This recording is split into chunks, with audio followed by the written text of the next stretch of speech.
In 1996, Spokane, Washington is gripped by a series of violent robberies and bombings. The FBI links the crimes to a radical group determined to overthrow the government. Facing deadly traps and a nearly invisible foe, investigators vow to stop the shadowy extremists, ready to unleash more domestic terror.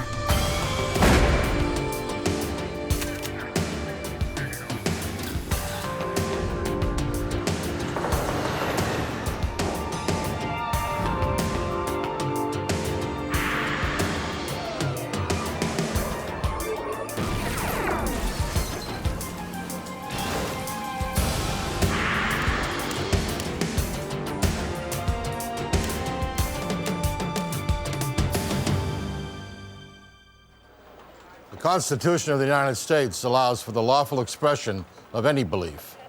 But when a paramilitary faction used bombs and robbery to further their cause, they crossed the line.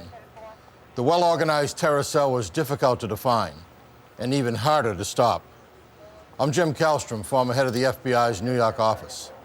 As the group stockpiled weapons for an assault, the FBI and local police were determined to bring them to justice.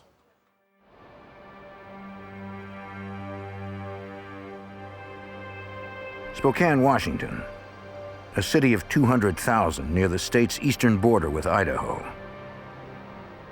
On Monday, April 1st, 1996, 24 people were working inside a satellite office of the city's Spokesman Review newspaper. At 2:30 p.m., a van pulled up behind the building.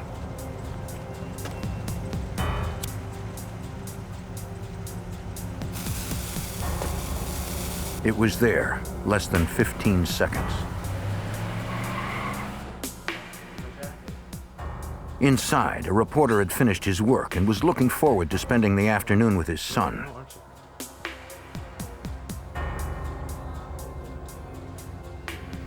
They did not realize what was waiting for them outside.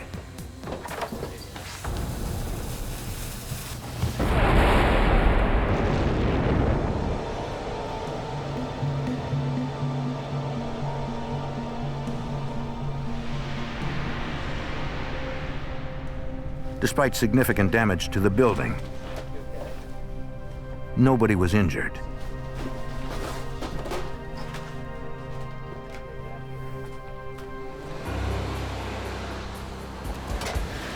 Units from the Spokane County Sheriff's Department responded to the 911 calls.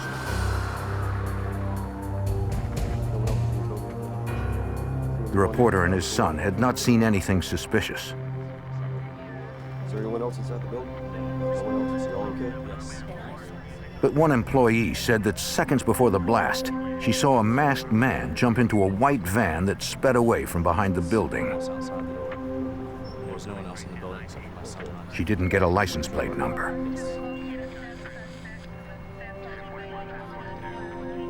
While much of local law enforcement was at the newspaper office, a white van pulled up outside Spokane's U.S. Bank several miles away. It had been 15 minutes since the newspaper bombing. Two armed, masked men burst into the bank and announced they were robbing it. Okay, people, this is a robbery! Move! As they passed her, one teller tripped the silent alarm. Stay where you're at! Move it! Who's the head teller? The robbers threatened to detonate a pipe bomb if anyone disobeyed their orders. Take the cash out and fill the bag up. They warned the teller not to give them dye packs, paint canisters designed to explode and stain stolen money, and bank robbers. Once the gunmen had their money, You, over there! And you. they herded everyone into a corner. Move it! Now! Okay, folks! They trained their guns on the hostages, allowing valuable seconds to tick by as the fuse burned.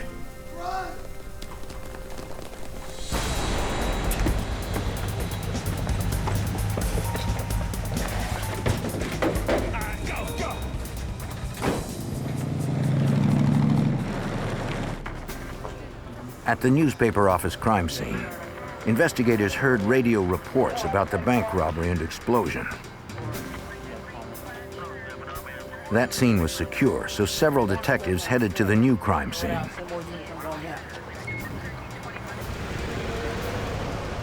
And the sheriff's office dispatched more deputies to the bank.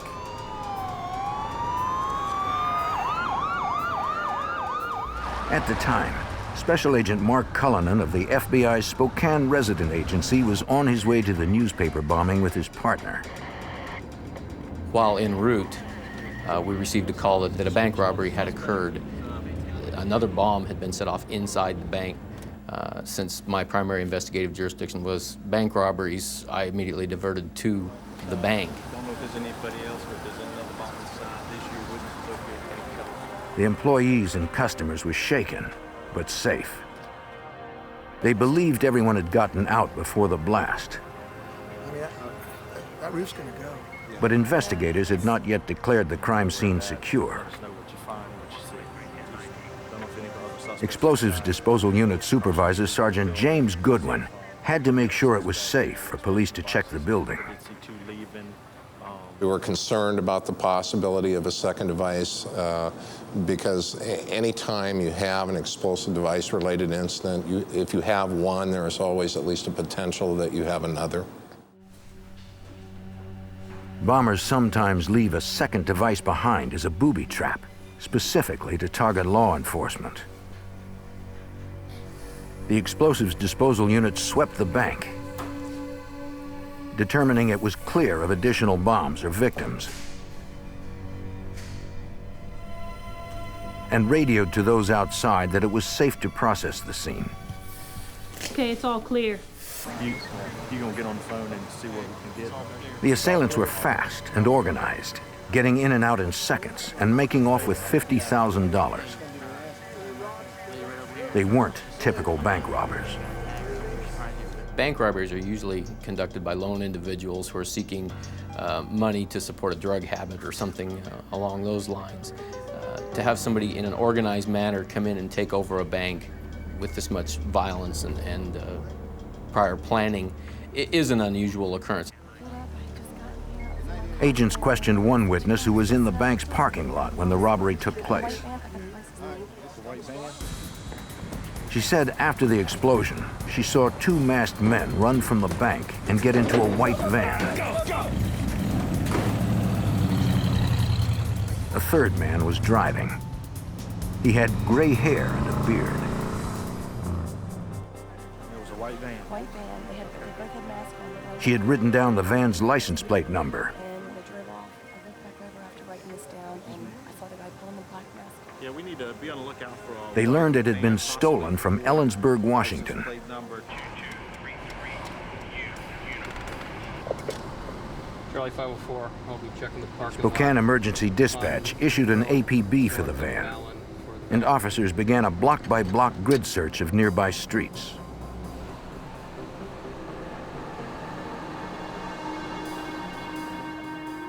At the newspaper office, FBI agents arrived and questioned the witnesses. Did you ever see that second guy take the mask off? The woman who saw the van there also mentioned that the driver was an older man with gray hair and a beard.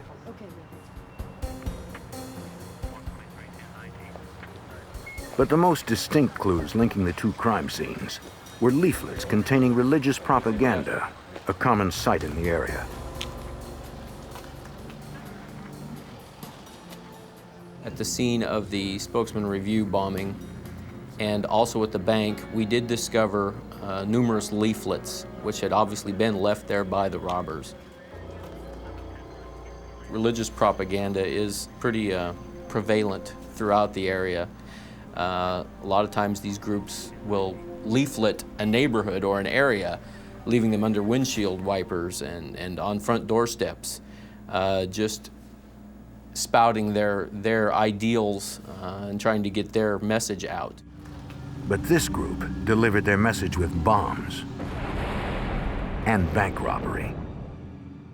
Charlie 504, I've located Sheriff's the van. deputies continued their search for the getaway van. Plate 2233 Union. 90 minutes after the bank robbery, one deputy spotted it in a parking lot a mile from the bank.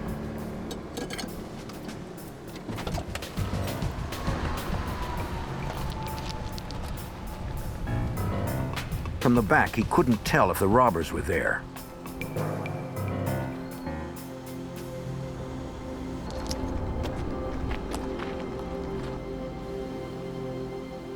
No one was inside.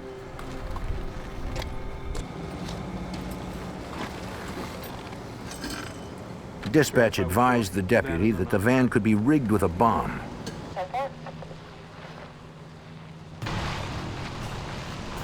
The explosives disposal unit arrived in minutes. They knew the suspects might have booby-trapped the vehicle. If there was a bomb in the van, its trigger device could be radio-controlled. Since police radios can set off such triggers, investigators ordered all radios turned off. Because they had enough open space to do so, they used a robot with a camera to check the van first. We initially sent the robot downrange in an attempt to look into the van. We found that we were limited in what we could see, and we sent a technician downrange near the van in a bomb suit. The others waited in the mobile command center for the technician's report. Even in the most dangerous situations, bomb technicians need to keep their hands uncovered in case they have to perform delicate tasks. It is an unavoidable risk of the job. He smelled gasoline, saw what he thought to be gasoline coming from underneath one of the doors to the van, and saw what appeared to him to be a time delay device that appeared to be intended to ignite the gasoline. Since the trigger was a time delay, not radio-controlled, it was safe to resume using radios.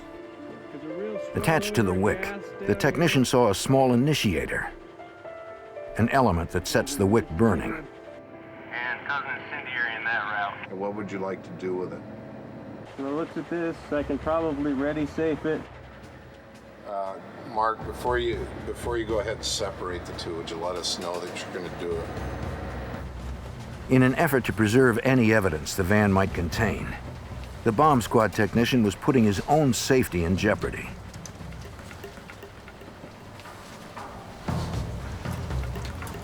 Okay, go ahead and make the cut.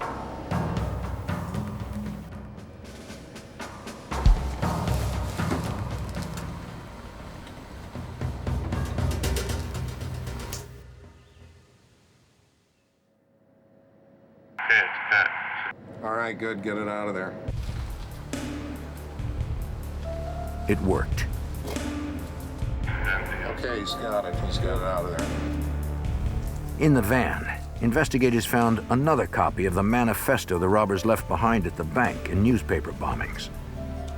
Right down here at the ends here. To FBI Special Agent David Bedford, the rhetoric in the letter was typical of white supremacist militia groups in the area. That was more or less a long religious sermon about usury, a biblical term referring to the charging of interest. And the thing that stood out most about this letter that was left behind was a symbol on the page. Compare with this one right here. Agents knew they could get help analyzing the manifesto from a Spokesman Review reporter.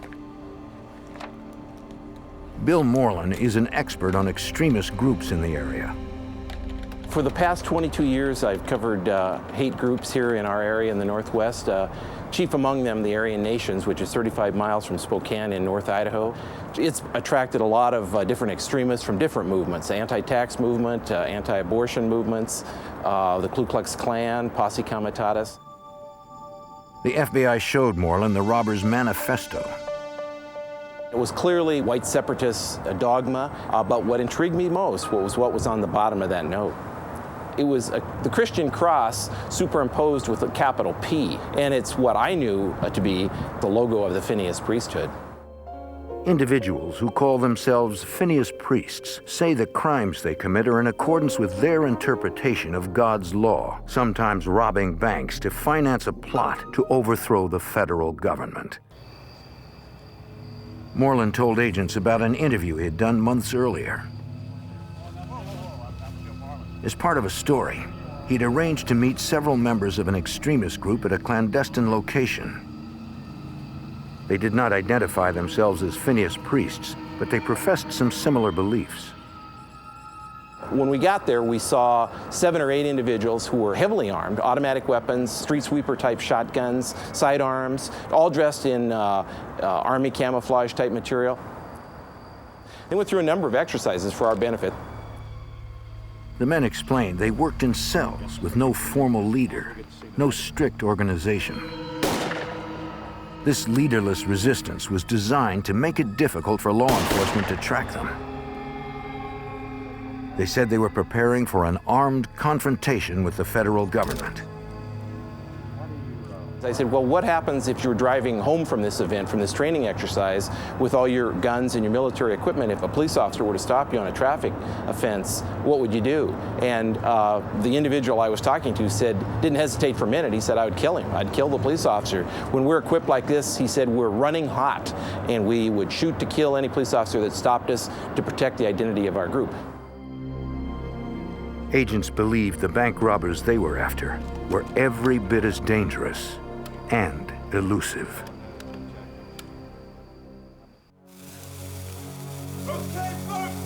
After masked men robbed a bank in Spokane, Washington, and detonated bombs at the bank and a newspaper office, authorities suspected well-armed extremists who called themselves Phineas priests. Spokesman Review newspaper reporter Bill Moreland is an expert on extremist groups in the Pacific Northwest. The FBI asked him for details about self-professed Phineas priests known to commit violent crime in the name of religion. They're secret groups, and they come together with 5 or 6 or 7 of their fellow people that are fellow believers and decide to carry out some sort of action. They don't tell the world about it, and you can't look them up in the phone book or on the internet. They're very secretive. They believe that God is one of their members and that they're following his directions to carry out these crimes that they commit. Special Agent David Bedford was part of the team investigating extremist groups in the area. And here's one more thing. I wonder if you get a chance later on. They found nothing related to the recent bombings. We had very few leads to go by after the robbery. The individuals were masked, they wore camouflage clothing, they wore gloves. Very few leads to work with, other than a composite drawing of the getaway driver. The FBI hoped to have more than a vague drawing before going to the public to reduce false leads that take up time and resources. But they could not wait any longer. So what we did was publish that and sent copies all around Washington, Oregon, Idaho, with the idea, with the hopes of someone identifying this person. Information that was called in was filtered through the FBI's Rapid Start program, a database system designed to collect and organize large numbers of leads so they can be prioritized. Oh, actually, I do see it's just south of... We received hundreds and hundreds of tips or possible leads of who this individual was. And so a team of agents would go out and investigate all of these people who came in that were lookalikes. One by one, they eliminated suspects. James Johnson, no longer suspect. Despite spending hundreds of man-hours following every viable lead, investigators came up with nothing. The case stalled until the assailant struck again. On July 12th, 3 months after the first attacks, a woman spotted a masked man placing a bomb in front of a Spokane health clinic.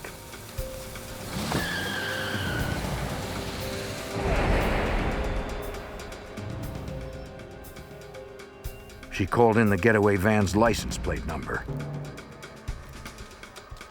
Spokane's 911 call center dispatched fire and police personnel to the scene. Baker 504, I'll be checking the area. Like a dozen others, Deputy Dan Spivey of the Spokane Sheriff's Office started off toward the clinic. What the deputies didn't know was that the U.S. bank that was robbed in April was being hit again. This time there were 3 masked gunmen instead of 2. Like the earlier robbery, the assailants had a bomb. Lady, you know the drill. One teller recognized the voice of one of the robbers and set off the silent alarm as she loaded up cash. Hurry up, let's go! Now! The men moved efficiently, spoke in code, and seemed to be timing the robbery. They didn't notice the drive-through teller who worked in a separate part of the bank. Zip it up, please! While those inside the bank were staring down the barrels of guns, everything appeared normal to customers on the outside. Hello? Hoping the robbers had not heard the customer over her loudspeaker, Hello? the drive-through teller tried to get him to help. She didn't know if the customer understood her gestures, if he would help or run. Deputy Spivey was almost to the clinic when he got a more urgent call. Baker 504, I copy. I heard a bank robbery in progress come out at the same U.S. bank that had been robbed on April 1st. But before deputies arrived, one of the assailants announced they were at Code Blue, and they left, taking $37,000 in cash and the bomb with them.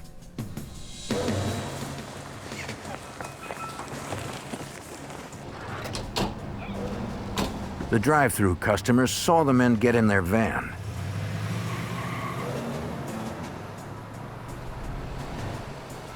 He decided to tail them and called 911 as he drove.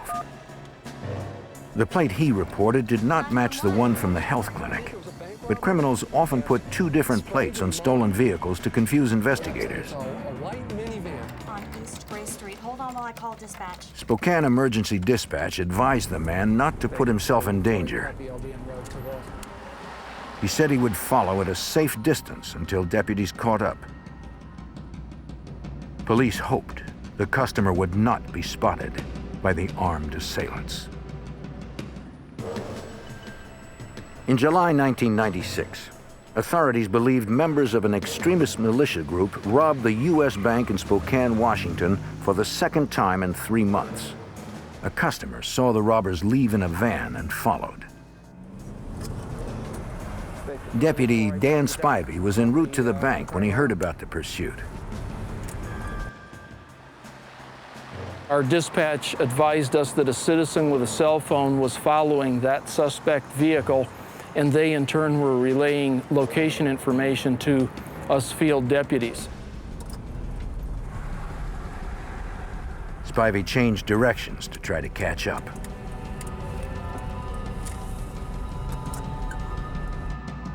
The customer gave constant updates on his location, but had a hard time keeping up with the suspect's van while not being spotted.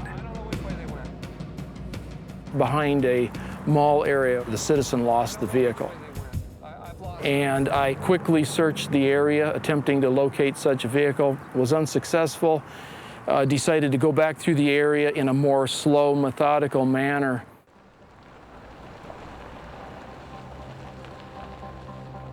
After an hour of searching, Spivey drove into a parking lot above the downtown area. I checked an upper parking lot, and at the far end of the parking lot saw what I believed to be the suspect vehicle. Excuse me, ma'am. Would you leave the area right now, please? Get on the other side of the lot. Sir, could you get away from that vehicle and go down towards the other end of the lot? Thank you. Baker 504 rear plate, 2233 Victor. One plate matched the one from the bank robbery,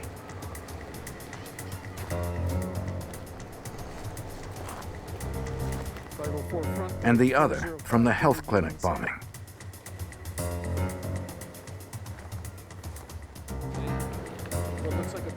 No one appeared to be inside. Windows are all up. I'll be backing up and standing by.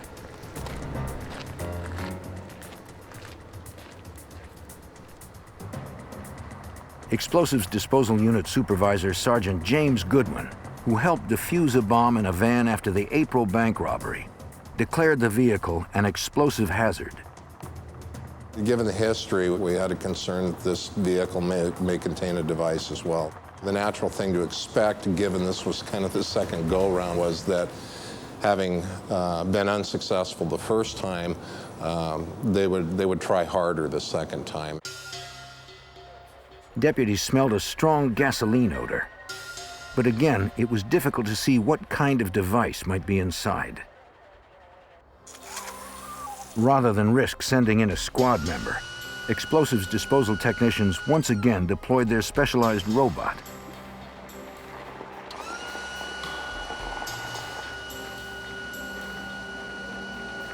The technicians operated the robot remotely from the safety of inside the EDU truck. We sent the robot downrange in an effort to scout the vehicle and see what we could see. The robot was equipped with a video camera, remote-controlled eyes for the explosives disposal unit. Technicians guided the robot to peer inside the van looking for a bomb. The windows of this particular van had been darkened, so we weren't able to see much of anything at all. They tried the robot's lights. Oh, too much window tint on. I can't see anything out of the back either. There seemed to be something in the van, but the robot's camera still couldn't see clearly through the window tinting. Can't see anything out of that window, can you?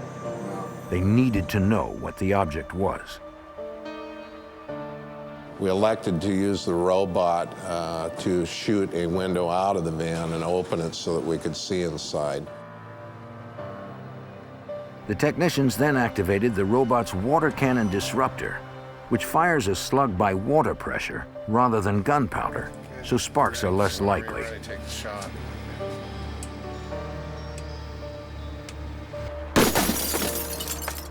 All right. Nice job. Nice job, boy. They did it. Yeah, why don't we see if we can get some of that glass raked out of the window so we've got a good view of the inside.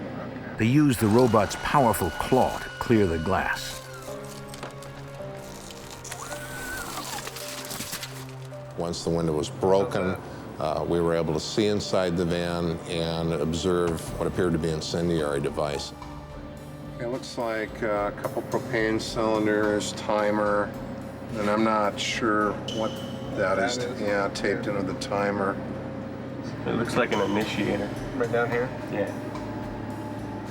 Okay, what I'm going to do is I'm going to go back into the window. It appeared that it was intended to initiate a fire in the van, burn the van, thereby leaving us very little evidence.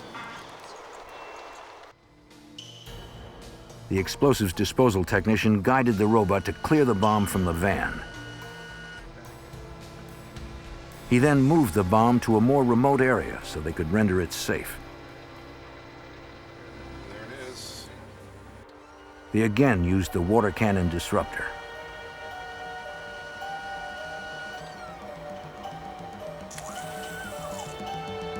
Take your shot when you're ready.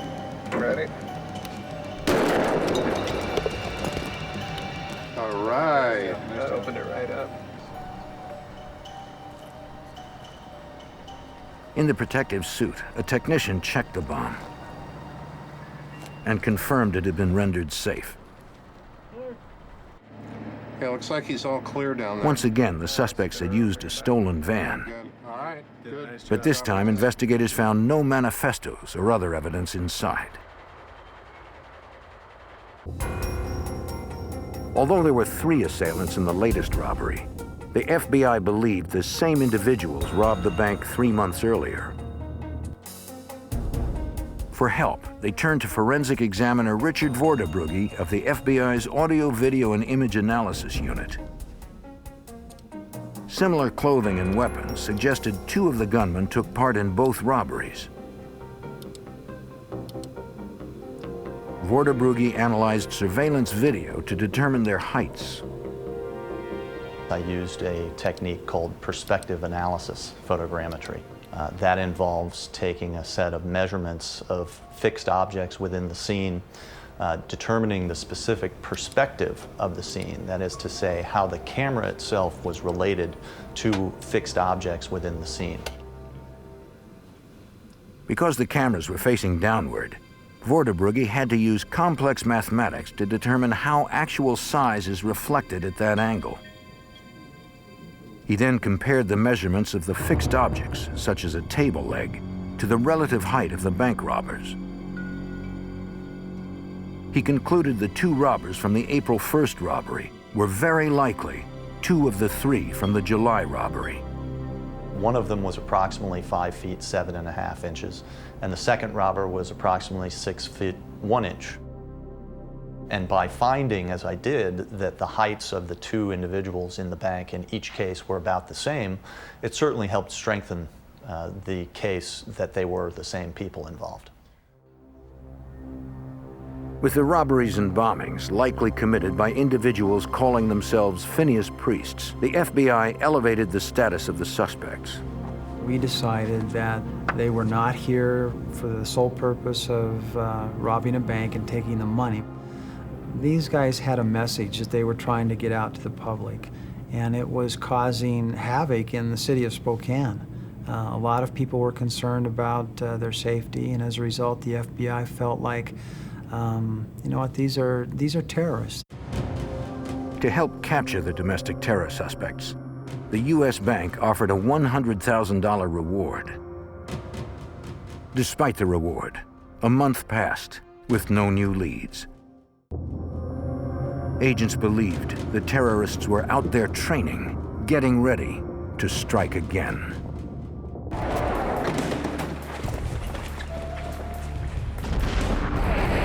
After authorities linked several robberies and bombings in Spokane to a suspected group of domestic terrorists, the targeted bank offered a $100,000 reward, and the FBI released a composite sketch of the getaway driver.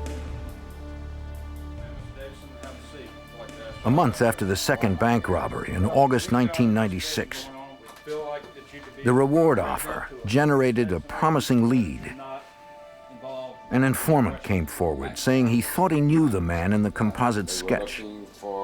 The informant, a licensed firearms dealer, believed he met the man and a few others several months earlier. It was before the bank robberies began. He sold a group of men military clothing and equipment. Merchandise that you guys ordered. One of the men looked like the driver in the sketch. The informant said they asked about buying plastic explosives and a bazooka. Then they asked for his help outfitting their SUVs with tank armor and bipod-mounted machine guns. But he wanted nothing to do with such illegal activities. I don't know if I can help you guys on that. Before he left, one of them bragged that a small group of well-prepared men was going to bring the banking establishment to its knees. Could you show me? Or The informant said he met the men at an auto repair shop owned by one of them. The shop was located in the small town of Sandpoint, Idaho, about 75 miles northeast of Spokane. In late August, the FBI went to Sandpoint to investigate the lead. Agents rented an abandoned building with a view of the auto repair shop and discreetly watched the suspects as they outfitted their SUVs. FBI Special Agent Mark Cullinan believed they might have found the robbers. When observing these subjects' daily activities, it was suspicious to us, first of all, that they didn't have any noticeable means of employment. That was an indicator to us that they're gaining money or the means to operate through other methods. Since we didn't know what had happened to the money from the bank robberies, this was a possibility. Agents photographed the suspects and anyone seen on the premises. One of the individuals we identified as Robert Berry. Berry ran an automotive repair shop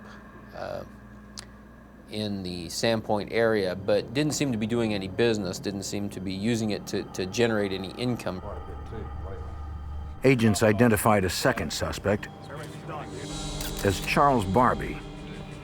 Although Barbie had no record of convictions, he had been arrested for trying to buy supplies from military personnel. Barbie and Barry matched the heights of the bank robbers given by forensics experts. The FBI determined the third man was Vern Merrill. Merrill appeared to be the leader of the group, and he resembled witness descriptions of the getaway drivers seen at the bombings and bank robberies. Agents needed more information on the men. They took a risk to get it. Go ahead and kill the light. Kill the light.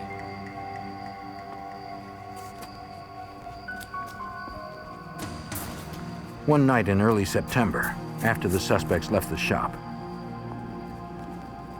surveillance teams installed a hidden video camera on a telephone pole behind the garage. Agents didn't know if the area was booby-trapped or if they themselves were being watched. The teams got out safely.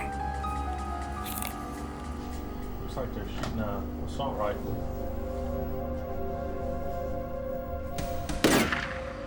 What the camera revealed was chilling.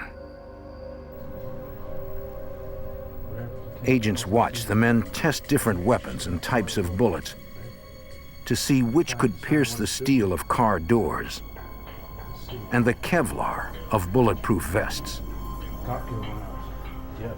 It was clear they were preparing for battle. During weeks of surveillance, the FBI tailed the suspects from the ground and the air as they drove to various cities in the Pacific Northwest. Agents believe the men were casing banks. Suspects are heading west on Sprague Avenue. On September 6, 1996, 2 months after the second robbery, the bank, newspaper office, and health clinic previously targeted received threatening letters promising further violent attacks. Some sort of stationary surveillance plan. Authorities developed contingency plans that would allow them to follow the robbers to their next target. So far, they've hit us twice. They can't choose wherever it might be. Head over, but that's not to say they couldn't take any of the other back roads down to meet or intersect I-90. So what we're going to have to do is come up with points far enough away that they can't take a back road and get around behind us before getting in their home territory up there.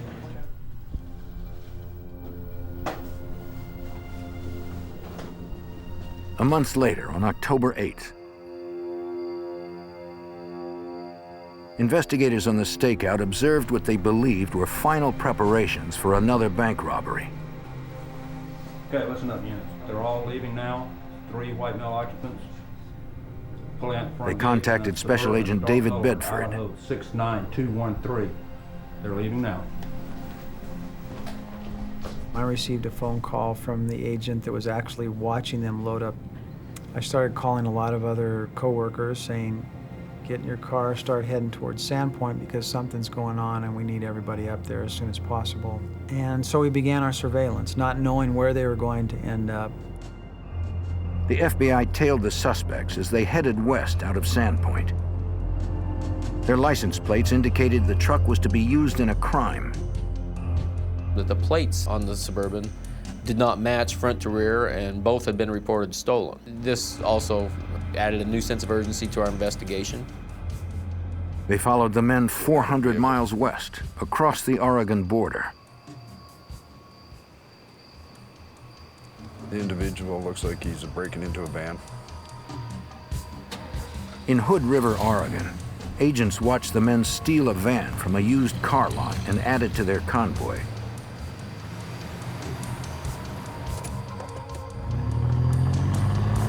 If the FBI was correct, the suspects planned to use the stolen van in a bank robbery and abandon it afterwards.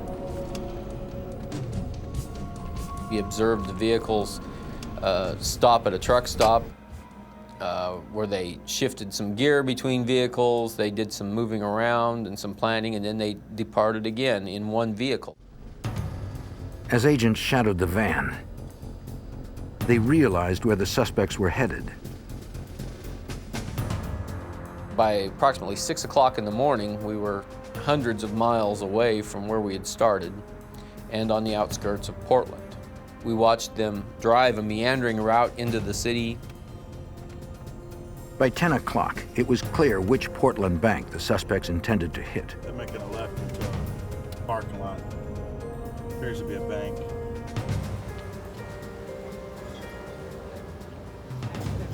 And as we watched them pull into one of the bank parking lots, we notified the bank.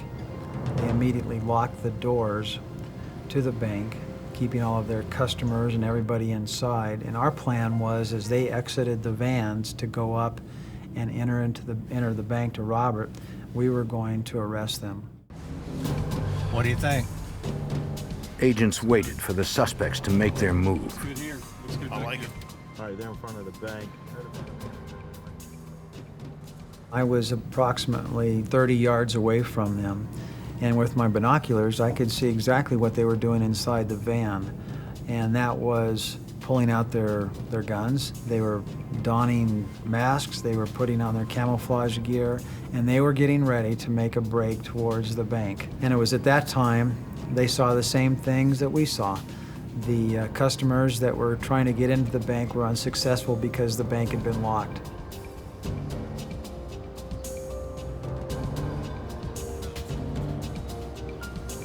It looked like the suspects were standing down.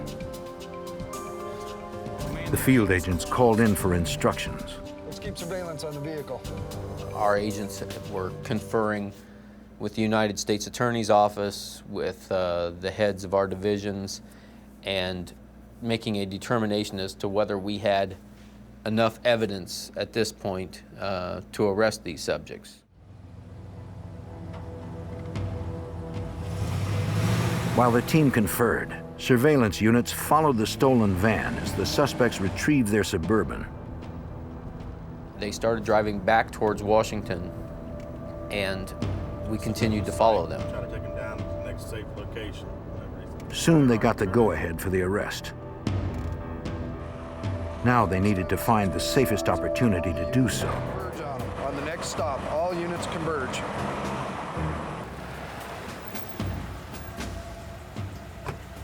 When the subjects stopped for gas at Union Gap, Washington, we decided that that was the best place that we had in order to effect an arrest.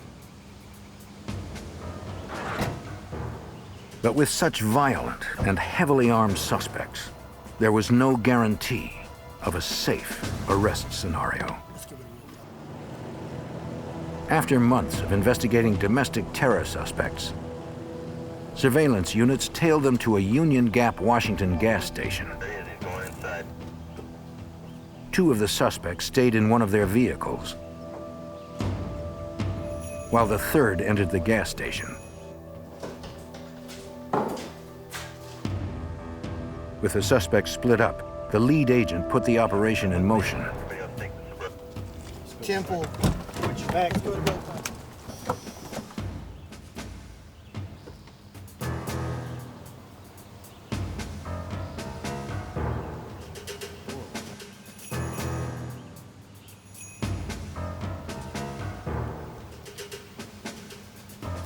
They needed to synchronize the arrests, so all three suspects were surprised. FBI, you're under arrest. FBI, freeze, the wheel. Hit your car, freeze. Hands on the wheel. Hit your car, sir. Put your hands on the car. The bed of the vehicle. Put your hands on the car. Vern Merrill, Robert Berry,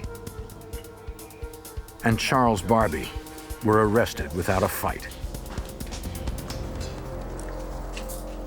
Special Agent David Bedford discovered things could have gone much differently.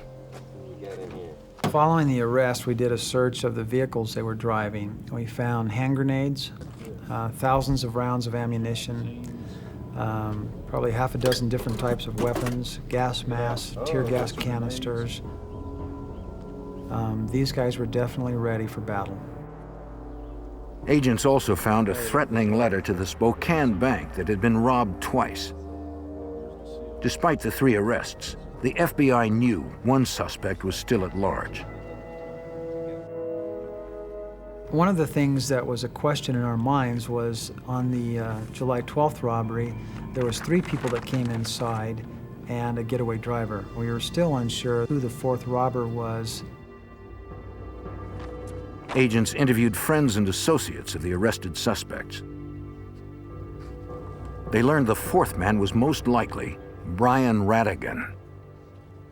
One of the things that concerned the FBI was Brian Radigan's military experience. He apparently had some training in sniper school, and so the surveillance, the investigation that we did regarding Brian was very careful, very thought out. Those who knew Radigan said he was heavily armed, well-trained, and paranoid. Just throw that in there. All right. And if you don't mind. The FBI wanted to avoid a violent confrontation, as did the suspect's family. We solicited help from Brian Radigan's family members who, after talking to them for some time, felt that it would be in his best interest if he came forward and was arrested. And so a family member sent a train ticket to Brian and his wife. The ticket was for a phony departure at a time when the FBI knew no other passengers would be at a Washington State train station. Undercover agents posed as station employees.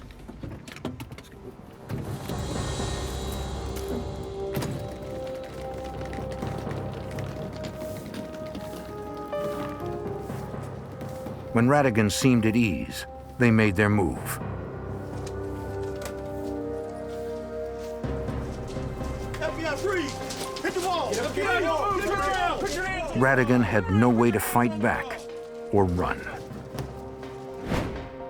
He and the others would be tried for their crimes, not their political or religious views. The FBI does not investigate individuals or groups based on their beliefs. We investigate crimes. We investigated these acts because they were violent crimes. They were bombings, they were bank robberies. We investigated them as we would any other violent crime. On July 24th, 1997, Charles Barbie, Robert Berry, and Vern Merrill were found guilty on 8 counts related to the bombings and armed robberies, and were each sentenced to life in prison. In a separate trial, Brian Radigan was found guilty of similar charges and sentenced to 55 years. Although that one Phineas priesthood cell is behind bars, the FBI and experts like Spokesman Review reporter Bill Moreland know other domestic terrorist groups are still out there. Since 1996, the number of militia cells has dropped off, but I believe there still are a number of them out there, and they're as hardcore and deeper underground than ever, and every bit as dangerous. If these groups do commit crimes, the FBI will not stop until they are dismantled.